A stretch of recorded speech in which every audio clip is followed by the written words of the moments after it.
how do you feel about aging?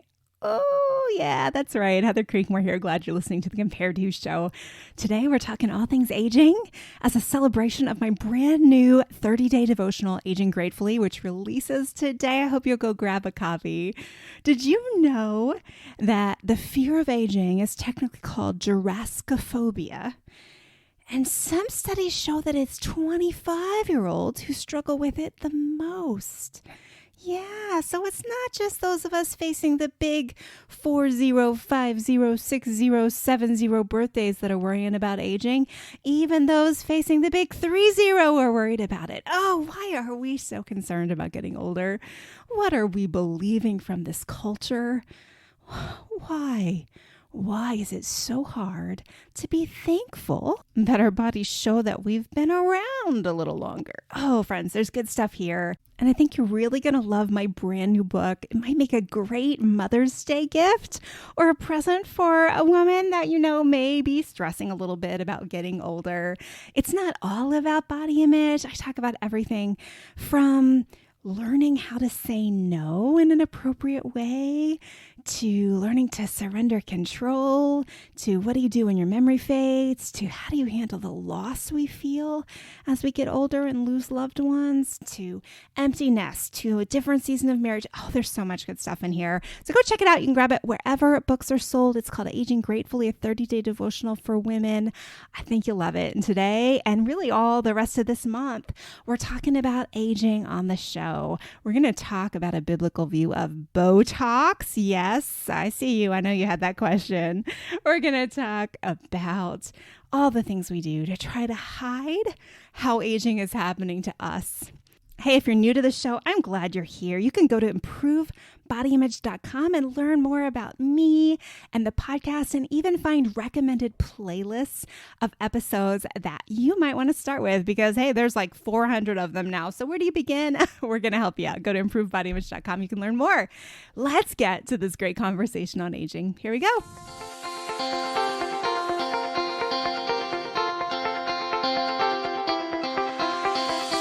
Welcome to Compared to Who, the podcast to help you make peace with your body so you can savor God's rest and feel His love. If you're tired of fighting body image the world's way, Compared to Who is the show for you. You've likely heard lots of talk about loving your body, but my goal is different. Striving to fall in love with stretch marks and cellulite is a little silly to me. Instead, I want to encourage you and remind you with the truth of Scripture that you are seen, you are known, and you are loved no matter what your size or shape.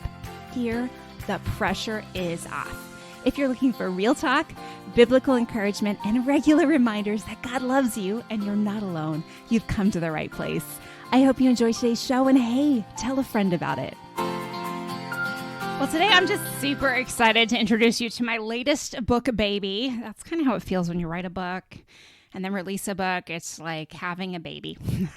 You have this concept and then it gets fully formed and then you birth it into the world. And that's what I'm doing today. I am birthing into the world my latest book called Aging Gratefully. And I emphasize the T there because it sounds like aging gracefully. And that's a thing we talk about a lot, but that's not what I'm talking about here. I'm talking about how can we actually be thankful that we're getting older. Yikes. I mean, we all know the alternative is not good, right? You're either getting older or you're no longer breathing. But to be grateful about aging and what it's doing to my midsection and my hair and my forehead and my memory and all the things, that sounds like a bit of a stretch, doesn't it, Heather? Well, I hope not. So this is a 30-day devotional. My target audience for this book is women ages 45 to 65. I'm really talking about aging in midlife in this book. For today's conversation, we might broaden it a bit since I know I have women of all different ages listening. But in the book, we're going to just have some straight talk. It's a devotional format, but it's straight talk about all those different aspects of aging that we face at midlife. So I'm talking about, yes, how our bodies change, of course. But I'm also talking about like the reality of our season changing and how that can be an interesting and difficult thing to swallow. How we can make peace with being in a new season of life, how we can learn to let go of things like control, how we can cope when our memory isn't what it used to be, or our energy levels aren't what they used to be. What does God have for us at midlife? And I'm talking about menopause, and I'm talking about marriage, and I'm talking about saying goodbye to kids and having an empty nest. And I'm talking about your purpose. Does God still have something for you to do? Or, like culture says, have you aged out of relevance? These are the chapters that I go into, the content that I go into over this 30-day devotional. I think it's a super fun read. I think it will encourage your heart, especially if aging in midlife is where you're at right now. Each chapter has kind of a gratitude statement in it. Like today, I can be thankful for whatever, and it relates to a different aspect of aging. But each chapter also has a really practical thing that you can do if the content in the chapter is something you're struggling with. So if you're struggling with growing out of your clothes, what can you do? Well, here is a super practical tip.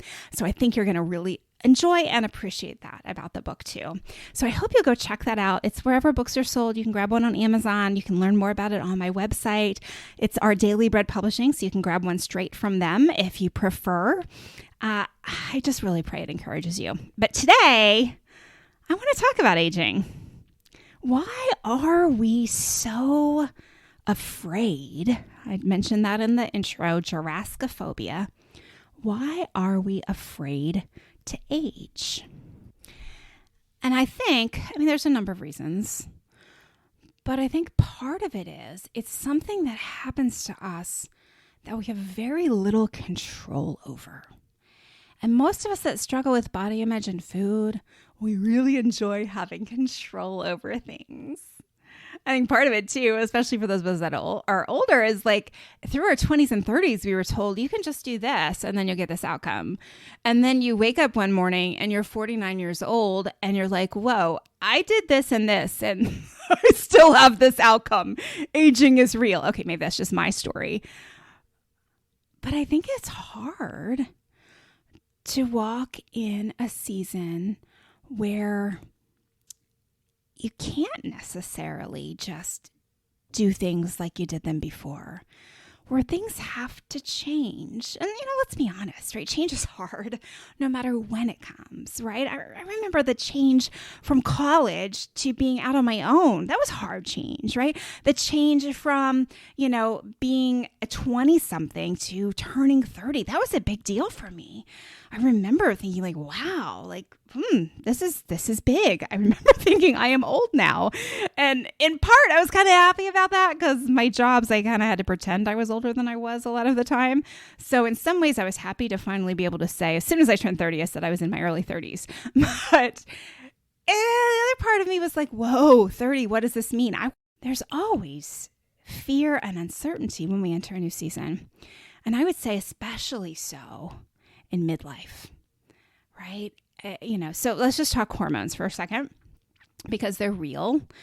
Our teenagers, 12, 13, maybe some 11, 12, 13, 14, go through this major transition, right? Where all the hormones come and their bodies change and they go through this process of going from child and then adolescent to adult. And if you have teenagers, no teenagers, you watch the struggle there.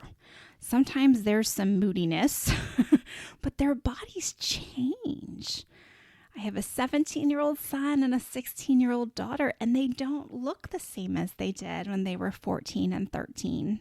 And so, learning from that, right, what would it be like to expect change through the rest of our lives, right? If you don't look the same at 17 as you did at 14, why would we think that we would look the same at 40 as we did at 20, or look the same as at 50 as we did at 30 or even 40.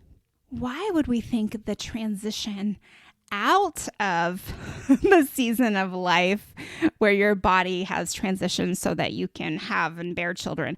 Why would we think the transition out of that season would be any less dramatic than the transition into that season?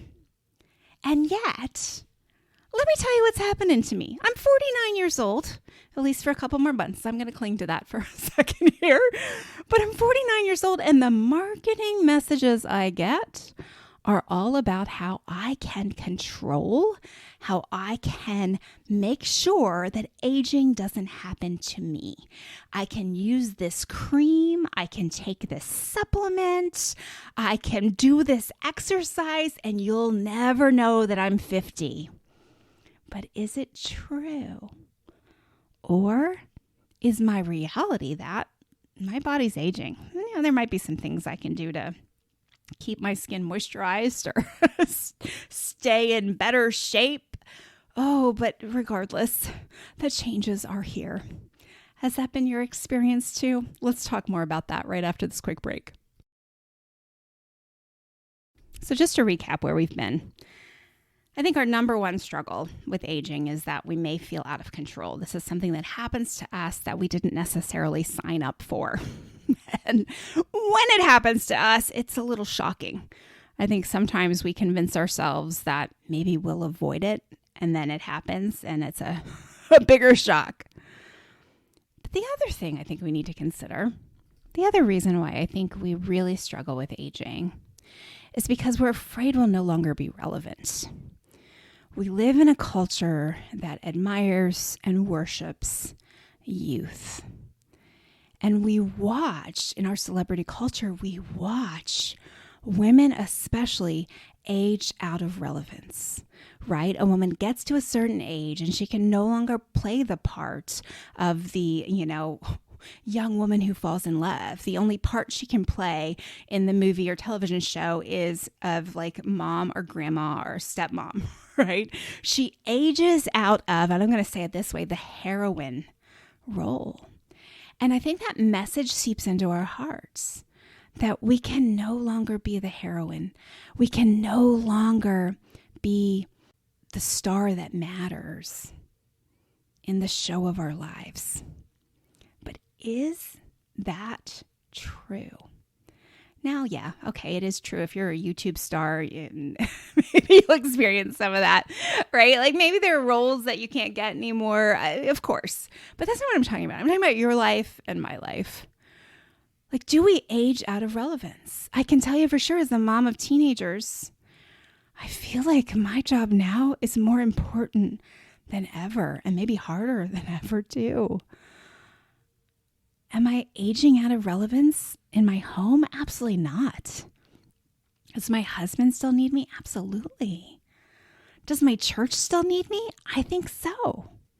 Because as Timothy instructs us, right, the older women are supposed to instruct the younger women. And there's not an age range on that, right? So friend, if you're 30, there's some teens and 20s that need your wisdom. If you're 40, there's some 30-somethings that could use a little hint as to how life goes, right? I can keep going.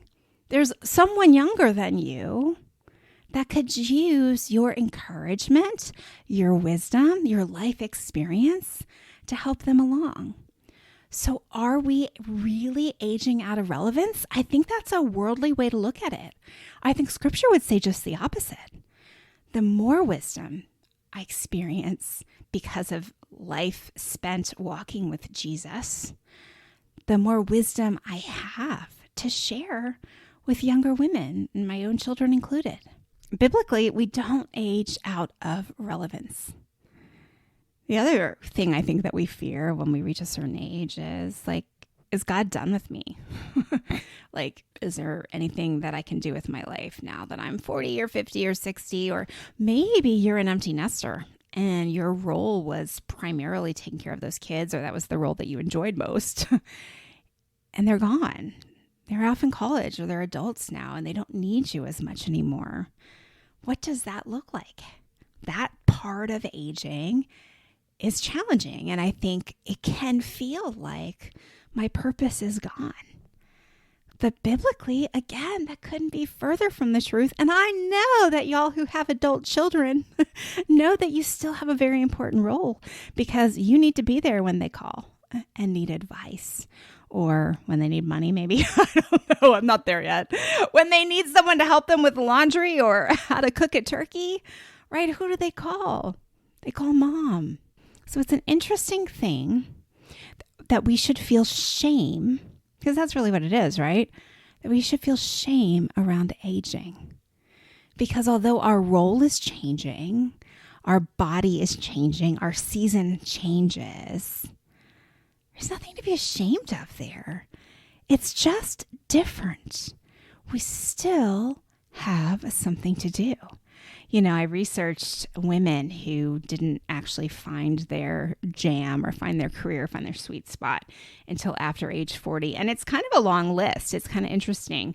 You'd know some of these names: Julia Child, Vera Wang, Lucille Ball. The Lucy Show didn't premiere till Lucy was 40, I read. Why do we let ourselves be convinced that there's a certain age we hit when we no longer have something useful to do?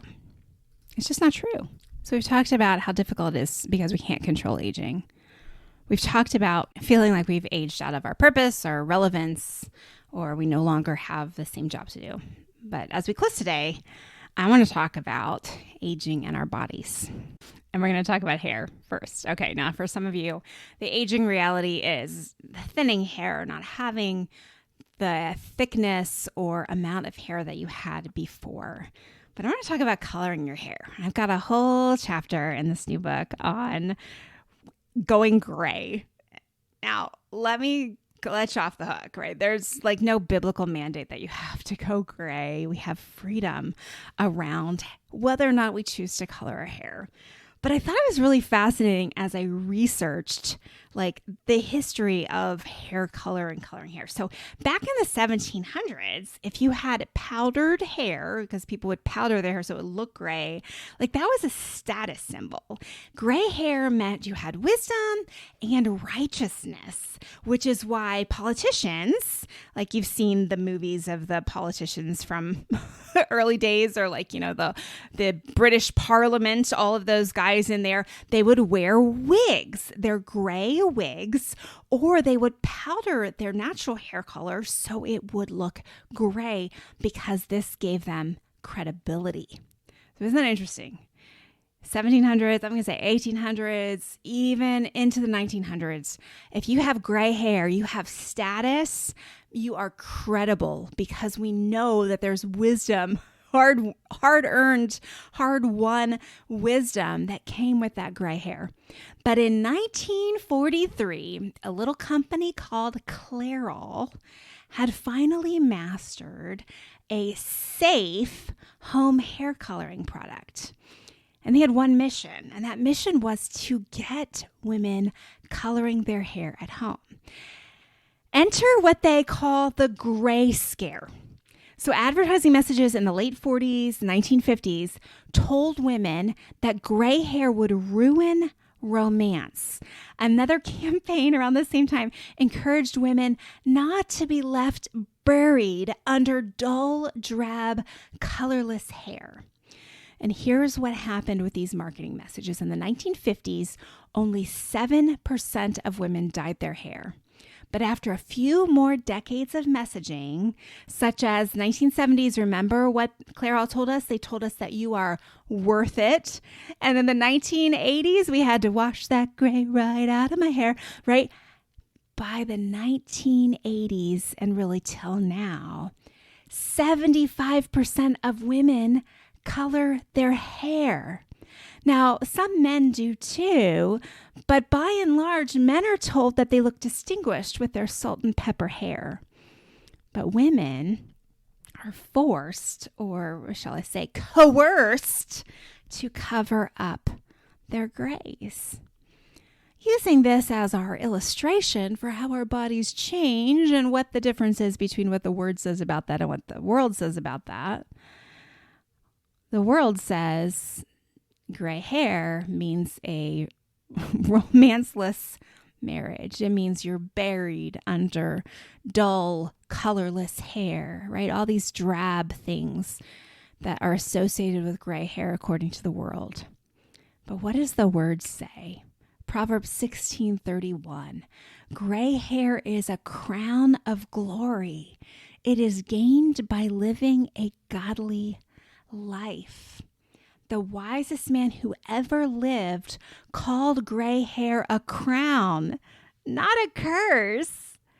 And when you think of a crown, you normally think of a winner, not a loser, right?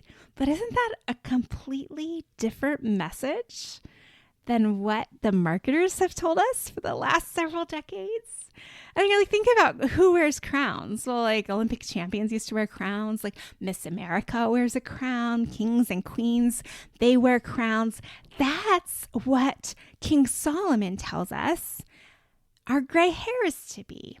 Something we wear to signify royalty or winning, right?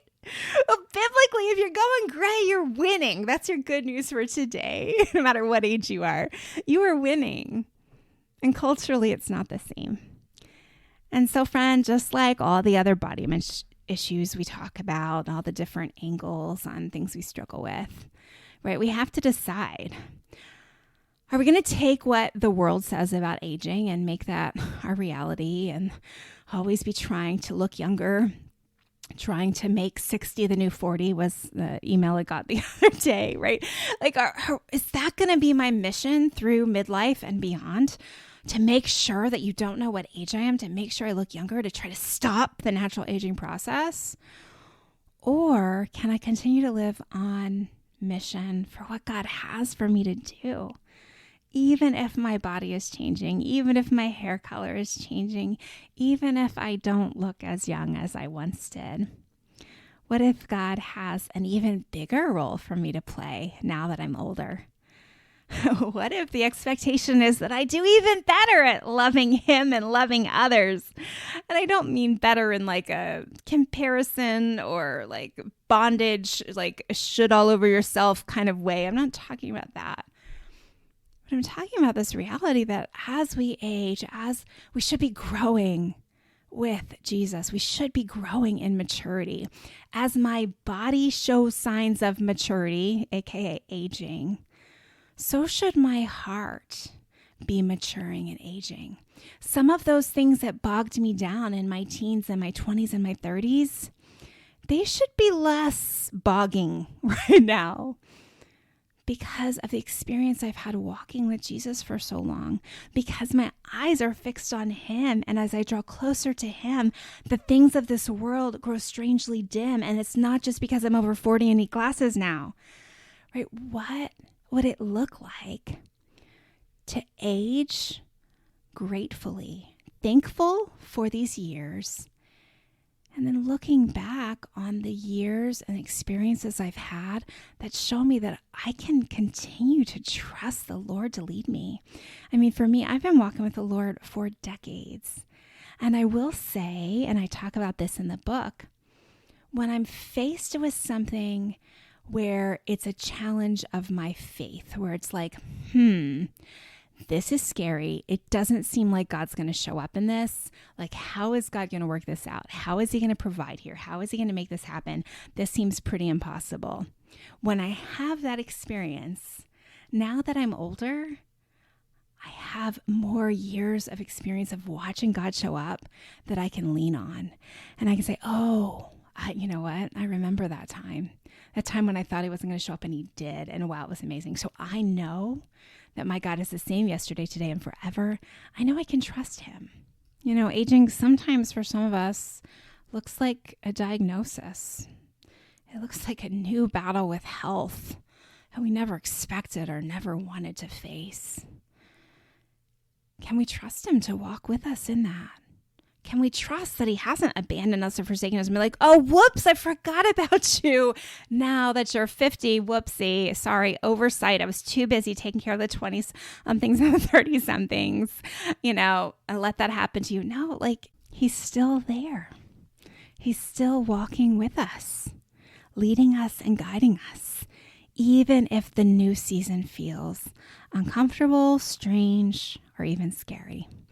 So this month on the show, I am talking about this concept of really making peace with the truth that if your goal was to be hot, I wish I had a better word than that because I know that word can be triggering for some, but if your goal was to be hot, how that goal, that ideal changes as we get older when it's no longer really feels like a possibility anymore, and what we do with that. We're going to talk about some different topics surrounding aging. I really hope that it blesses you over the next couple weeks as we go down this road. And hey, I want you to check out my new book. Again, it's a 30-day devotional called Aging Gratefully. And I talk about hair color, and I talk about what happens when your jeans don't fit anymore all of a sudden. And I talk about what happens when you can't remember things that you used to remember easily. And we talk about aging out of relevance and how that's not true and what God's purpose for you is at midlife and beyond. I think you're going to really love it. Hey, thanks for listening today. I hope something today has encouraged you around the process of aging and the reality of that. And most of all, I hope something today has helped you stop comparing and start living. Bye-bye. The Compared To Show is proud to be part of the Life Audio network of Christian podcasts. Are you looking for great Christian content? You need to go to lifeaudio.com because you'll find stuff there.